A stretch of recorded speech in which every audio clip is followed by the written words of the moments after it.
ওজন গুরুত্বপূর্ণ বয়ান পেশ করবেন। ভাইরা আমার, এই দুনিয়ার জগৎ সমাপ্ত করে দিয়ে যেদিন আপনি আমি কবরস্থ হয়ে যাব, হাজার হাজার কোটি বছর পরে কিয়ামত কায়েম হয়ে যাবে। কিয়ামত যেদিন সংগঠিত হয়ে যাবে, কিয়ামতের হাজার হাজার কোটি কোটি বছর পরে আল্লাহ তাআলা হাসরের ময়দান কায়েম করবেন। ইসরাফিলের সিংহার ফুৎকারের মধ্য দিয়ে গোটা দুনিয়ার মানুষগুলো কবর থেকে উঠে হাসরের ময়দানের দিকে রওনা হবে। হাসরের ময়দানে যখন আপনি আমি সমবেত হয়ে যাব, সমবেত হওয়ার পরে এই দুনিয়ার জগতে 60, 70, 100, 150, 200 বছর যে কয় বছর বেঁচে ছিল, দুনিয়াতে আল্লাহ তাআলা যে উদ্দেশ্যে পাঠিয়েছেন সেই উদ্দেশ্য হাসিল হলো কি হলো না, তার একটা হিসাব নেওয়া হবে আল্লাহ তাআলার পক্ষ থেকে। ঠিক কিনা বলুন?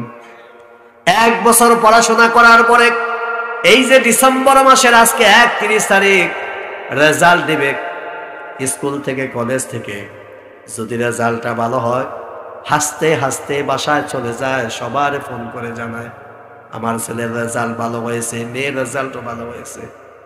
আপনার এই হায়াতে জিন্দিগি দুনিয়া নামক পরীক্ষার হলে আপনি কতটুকু ভালো করলেন মন্দ করলেন তারও হিসাব আল্লাহর পক্ষ থেকে দিবে কি দিবে না?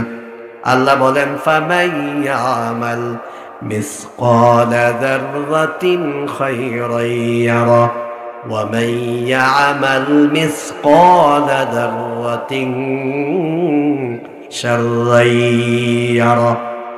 উম্মতের কান্ডারি মুহাম্মদ রাসূলুল্লাহ সাল্লাল্লাহু আলাইহি সাল্লামকে আল্লাহ যতগুলো মুজিজা দিলেন তার মধ্যে শ্রেষ্ঠতম জীবন্ত মুজিজা তার নাম হলো আল কোরআন। কথা বলুন ঠিক কিনা? এই কোরআন দিয়ে রাসূলুল্লাহ সমাজকে সাজালেন। রাসূল দুনিয়া থেকে বিদায় হয়ে গিয়েছেন, কিন্তু জীবন্ত মুজিজা আমাদের মাঝে আছে না নাই? সুবহানাল্লাহ! কেমন মুজিজা!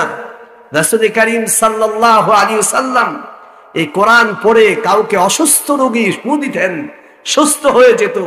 আল্লাহ বলছেন ওয়া নুনাজ্জিলু মিনাল কোরআন মা হুয়া শিফা। এই কোরআন শিফা, দুরারোগ্য। এই কোরআনে রয়েছে মহা ঔষধ, মহা মেডিসিন। আজও কোন পবিত্র জবানের অধিকারী কেউ যদি প্রচন্ড রোগে আক্রান্ত হয়ে যায়, কোরআন দিয়ে ফু দিলে সুস্থ হবে কি হবে না? সুস্থ হয়ে যাবে। নবী বিদায় হয়ে গেছে, জীবন্ত কোরআন